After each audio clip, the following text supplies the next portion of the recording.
안녕하세요. 투자시가자 김필비입니다. 코스피 급등에 숨겨진 경제 대공황이라는 주제로 오늘 좀 말씀을 드려볼게요. 자, 코스피가 최근에 정말 이제 뭐 국장에 대한 우려가 완전 종식될 정도로 미친 듯이 급등을 하고 있습니다. 완전 파동이나 흐름상 차트상으로 봤을 때 고점의 임계값, 즉 뭔가 이제 하락을 맞을 수 있는 임계점 값까지 오고 있는데 제가 말씀드렸던 라운드 피겨 가격대인 3,000포인트 부근에 근접하고 있는 상황이에요. 그래서 이 부분에서 이제 맞고 떨어지느냐 아니면 또 한 번은 시원하게 가느냐 이런 이제 변동성이 응축되어가는 이런 이제 자리에 오고 있는데 사실은 지금 국장에서 투자를 하고 계시는 그 누구도 경제에 대한 우려감이 완전 없어진 상황이거든요. 경제 어려워진다, 대공황 이런 거에 대해서 관심이 많이 없어지신 것 같아요. 근데 이 상황에 우리에게 조용히 다가오고 있는 위기가 있어서 이 부분을 한번 말씀드려볼까 하는데, 자, 신뢰할 수 있는 리포트가 최근에 나왔는데 한국의 국가 경쟁력이 7계단 추락한 27위를 기록했다. 계엄, 청년, 실업, 규제 이런 것들에 대한 후폭풍으로 지금 경제가 국가 경쟁력 순위가 낮아졌다라고 하면서 1년 만에 20위에서 27위로 7계단이나 추락을 했다라는 기사가 나왔습니다. 고질적인 저출생, 고령화 문제, 그리고 이로 인해서 노동 생산성이 악화되는 이런 것들이 국가 경쟁력 하락에 영향을 미쳤다라고 합니다. 사실 저는 이런 기사들을 보면 요즘 제일 슬픈 사실이 뭐냐면은 나라가 퇴보하고 있고 경제가 망가져가고 있는 게 실시간으로 느껴진다는 겁니다. 이게 지금 당장 내일, 당장 모레 피부로 확 안 와닿을 수 있어도 이게 10년 뒤, 20년 뒤에 어떻게 될지 안 봐도 완전 비디오인 상황이다 보니까 그게 정말 우리에게 슬픈 현실이지 않나 이런 생각이 좀 저는 들고, 기사 내용을 자세히 보면 특히 좀 심각한 부분에서 등수가 확 떨어졌는데 기업 효율성 부문이 23위에서 44위로 완전 수직 하락한 상황이고 대기업 경쟁력 같은 경우에도 상당히 많이 순위가 떨어졌습니다. 게다가 가장 중요한 혁신 기술인 디지털 기술 사용 부문이 11위에서 26위로 이마저도 주저앉은 이런 상황이에요. 그래서 이렇게 지금 우리나라 경쟁력이 떨어지고 있는 이유가 뭐냐, 규제가 너무 과하고 디지털 역량이 부족하고 인력들이 지금 미스매치되는 상황, 요게 이제 가장 큰 문제입니다. 특히 인력이 지금 해외로 유출이 많이 되고 있는데 이 부분도 제가 잠시 후에 말씀드릴게요. 그래서 요 3박자가 국가를 완전히 후퇴시키고 있는 이런 상태라고 보시면 될 것 같고, 싱가포르나 대만 같은 약간 우리가 좀 봐야 될 이런 이제 좋은 케이스의 국가들 같은 경우는 디지털, 기술, 인재 이런 측면에서 완전 앞서서 우리나라보다 훨씬 더 발전을 지속해 나가고 있습니다. 이 국가 경쟁력 조사에서 한국과 경제 구조가 비슷한 대만이 6위를 차지했어요. 아까 우리나라 몇 위라고 말씀드렸죠? 27위라고 말씀드렸잖아요. 그러니까 우리나라 27위 할 때 대만은 6위를 했습니다. 근데 대만이랑 우리나라의 GDP만 보게 되면은 우리나라가 대만보다 한 2배는 더 커요. 근데 이거는 단순히 GDP만 보고 우리나라가 잘 사냐 못 사냐를 따지면 안 되고 1인당 GDP를 봐야지 더 어느 정도 더 피부에 와닿게 알 수 있습니다. 분명 GDP는 우리나라가 2배가 더 높은데 1인당 GDP를 보면은 큰 차이가 없어요. 대만이 점점 앞서 나가고 있거든요. 이건 무슨 얘기냐? 개개인이 먹고 사는데 이제 경제력인 측면에서 봤을 때 우리나라 사람이나 대만 사람이나 큰 차이가 없다라는 거예요. 심지어 실질 경제력, 이 실질 구매력을 이제 말하는 PPP의 GDP라고 보통 얘기를 하는데, 요거를 기준으로 했을 땐 대만이 우리나라보다 훨씬 더 앞서 있습니다. 그러니까 똑같이 10,000원을 벌어도 우리나라 물가로 봤을 때 살 수 있는 물건의 제한수가 있을 거 아니에요. 근데 대만이 조금 더 구매력 측면에서 여유롭게 많은 물건들을 살 수 있다라고 보시면 될 것 같아요. 그러니까 실질적인 경제력도 우리나라보다 앞서기 시작했고 야시장 규모까지 합치면은 넘사벽일 정도로 대만이 우리나라보다 경제 규모가 크다 이런 얘기까지 있거든요. 근데 사실은 아까 제가 말씀드렸지만 인재 유출도 우리나라의 중요한 원인 중에 하나라고 말씀드렸는데 이게 상당히 생각보다 많이 심각합니다. 이 부분을 오늘 제가 좀 이제 키포인트로 말씀드리려고 했는데, 자, 매일경제 기사 보시면 한국에서 짐 싸는 AI 인재 순유출이 OECD 국가 중에 최다 수준이다.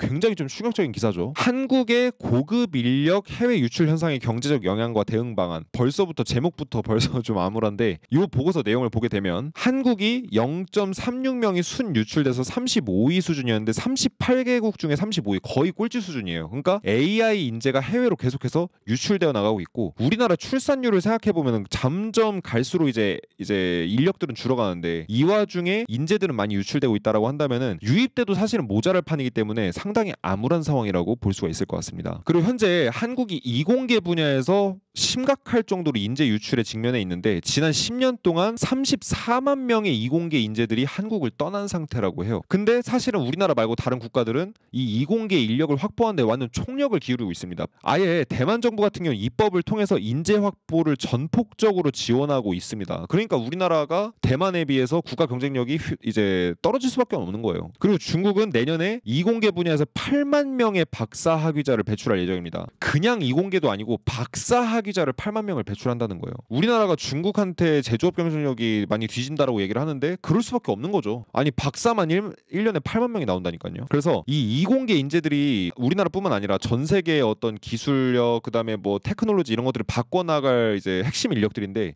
이 인력들이 지금 대거 해외로 이탈되고 있다고 보시면 돼요. 게다가 대만은 법제화를 해가지고 인재를 아예 열심히 확보를 하고 있는데, 우리나라는 지금 어떤 상황일까요? 게다가 통계에 따르면 전 세계 AI 연구자의 47%가 중국인입니다. 이미 절반은 중국인이에요. 아마 제가 봤을 땐 미국인들보다 더 많을 수도 있을 것 같은데, 그러면은 과연 우리가 10년 뒤 20년 뒤 미래는 어떻게 될까요? 자, 그리고 OECD 자료를 보면 한국의 고숙련 인력의 순이동은 2010년 이후에 꾸준히 증가해서 2022년에는 3만 명을 넘어섰대요. 1년에 3만 명씩 빠져나간다고 생각해보면 어떠세요? 우리나라의 연간 취업자 수를 여러분들이 구글로 찾아보시면 아시겠지만, 이거 정말 심각한 인재 유출입니다. OECD 국가들 중에서 가장 많은 유출량을 이제 자랑하고 있고, 이 부분은 완전 국가적인 손실 수준이라고 이제 얘기를 할 정도예요. OECD 국가 중에 이공계 이탈이 최상위입니다. 이 정도로면 사실은 보이지 않는 재난이다라고 우리가 얘기를 해도 전혀 과장이 아닐 정도라고 볼 수가 있겠죠. 왜 그러냐면 우리나라는 인적 자원 국가입니다. 우리나라 석유 나오는 나라도 아니고, 우리나라 그 어떤 자원도 제대로 안 나오는 국가예요. 그러다 보니까 우리나라 오롯이 인적 자원만이 유일한 해답인 국가인데, 이런 인적 자원, 그러니까 우리 사람이 자원이 되는 이런 국가에서 이 사람의 자원, 이 인적 자원이 해외로 유출된다는 거는 결국 자원이 해외로 유출되고 있는 것과 다름이 없다라고 우리가 해석을 해야 됩니다. 왜냐면은 우리가 앞으로 살아남을 길은 신기술밖에 없어요. AI, 반도체뿐만 아니라 핵심 테크놀로지 기술들, 뭐 바이오 이런 이제 기술들을 개발을 하려면 이공계 인력들이 꼭 필요한데, 이 인재들이 지금 다 해외로 유출되고 있다는 거는 굉장히 심각한 얘기겠죠. 그리고 해외를 한번 나가게 돼서 거기에 정착을 하면은 돌아오기가 굉장히 어렵습니다. 왜냐면 기업들이 한번 딱 들어와서 이 친구가 확실히 일을 잘한다, 절대 안 보내주거든요. 어마어마한 연봉과 어마어마한 복리후생으로 절대 못 나가게 잡아두죠. 이런 식으로 계속 흘러가게 되면서 혁신의 생태계가 완전히 무너지게 됩니다. 스타트업, 그 다음에 연구개발을 꼭 해야 되는 분야,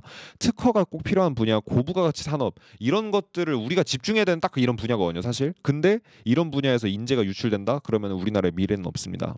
특히 AI 같은 이런 첨단 산업이 한국의 마지막 기회인 이유가 뭔지 아시나요, 여러분들? 진짜 우리는 정말 마지막 기로에 서 있는데, 2032년에는 전체 취업자 수가 쪼그라들기 시작할 거고, 점점 이제 취업할 수 있는 사람 자체도 없어질 거다라고 한국은행에서 경고를 했습니다. 지금까지 취업자 수의 증가 규모는 꾸준히 낮아져 왔다라고 얘기를 하죠. 그래서 이런 식으로 계속해서 지금 취업자 수가 떨어지기 시작하고 출산율이 떨어지면 한국 경제 자체에서 상당한 비용을 부담해야 될 거다라고 경고를 하고 있습니다. 그러니까 한국의 산업이 발전을 안 하면은 고품질 일자리도 사라지게 될 거고, 지금처럼 인재 유출이 계속 더 가속화되는 이런 현상이 벌어지게 되면은 우리나라에 일해줄 만한 똑똑한 인력이 다 없어진다라는 거예요. 그리고 이런 식으로 되면은 여러분들 세금이 잠깐 사이에 1.5배 이상 폭증할 가능성이 높습니다. 지금 세금 30% 내시는 분들은 나중에 막 40% 50% 내실 수도 있는 사회가 그다지 뭐 이제 오래 머지 않았어요, 정말로.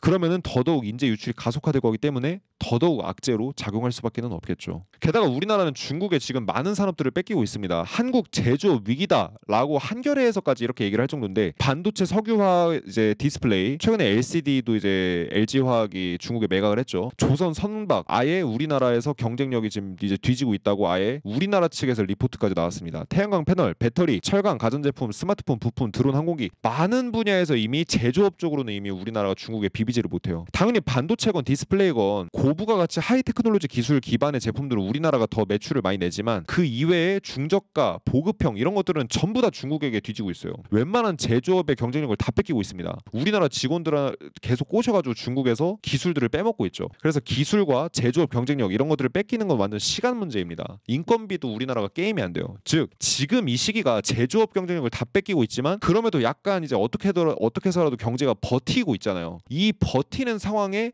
마지막으로 우리가 고부가 가치 기술로 승부를 봐서 정착을 하는, 그렇게 할 수 있는 한국의 마지막 돌파 기회입니다. 요번에 기회 놓치잖아요. 이공계 인력들 전 세계로 다 빠져나가고 우리나라에는 텅텅 비어있는, 곳간이 다 텅 비어버리고 사람도 텅 비어버리는 이런 국가가 돼버릴 수밖에 없습니다. 그래서 우리나라가 지금 현재 당장 우리가 지금 이 방송을 보고 계시는 여러분들이 기적을 만들어야만 이유는 또 다른 이유가 있어요. 왜 그러냐면 우리나라는 이미 안보 측면에서도 흔들리기 시작하고 있습니다. 실제로 북한에서 지령이 이렇게 내려왔대요. 이태원 참사로 분노를 만들어라. 그래서 우리 대중들을 화나게 만들고 사람들이 분열을 일으켜라. 이렇게 지령까지 내려왔다라는 게 아예 요번에 재판에서 밝혀졌었죠. 그래서 민노총 간부한테 북한에서 지령을 무려 100개나 넘게 보냈다고 합니다. 실제 민노총 간부들이 간첩 활동으로 실형을 받았어요. 반미, 반일 감정을 이제 양산시키고 반보수 정책, 반정부, 주한미군 철수, 폭력 시위 이런 것들을 지령으로 내렸고 촛불 민심을 반미, 반보수의 투쟁 방향으로 견인을 해라. 이렇게 지시를 받아가지고 우리나라 이제 사람들 사이에서 계속해서 갈등을 만들어내고 있습니다. 안보 위기로서도 이미 심각한 위기에 놓여 있는 상황이에요. 경제는 두말할 것도 없겠죠. 이 말을 듣고 계시는 여러분들이 이걸 거짓이라고 생각하실 수도 있지만 구글에서 바로 검색해 보시면 진짜입니다. 진짜 간첩 문제, 안보 문제 이런 것들이 우리나라뿐만 아니라 우리나라도 특히 심하지만 지금 막 유럽에서도 중국의 간첩들이 지금 막 활동을 막 미친 듯이 하고 있기 때문에 이 부분에 대해서 굉장히 국제사회의 심각성으로 지금 떠오른 문제거든요. 그래서 영화가 아니라 진짜 실제 벌어지고 있는 일들이라고 말씀을 드리고 싶고 한국 경제가 더더욱 어지러워지고 있는 이유 중에 하나라고 말씀을 드릴 수 있을 것 같아요. 그래서 한국 사람끼리 서로 다투게 만들면서 내부적으로 분열을 하게 만들고 이런 것들은 우리가 더 목표에 집중하기 어렵게 만드는 구조라고 볼 수 있을 것 같습니다. 자, 그리고 요즘 같은 보릿고개는 처음이다 라면서 문 닫는 건설사가 19년 만에 최대래요. 그러니까 쉽게 말하면 IMF, 카드 대란, 금융위기 이런 위기들을 다 이겨내온 대한민국이 이제 건설사 위기가 이제 더 이상 버틸 수가 없을 정도로 건설사들이 무너지고 있어요. 근데 여러분들 아시는 분들은 아시겠지만 건설사들이 무너진다라는 건 경제가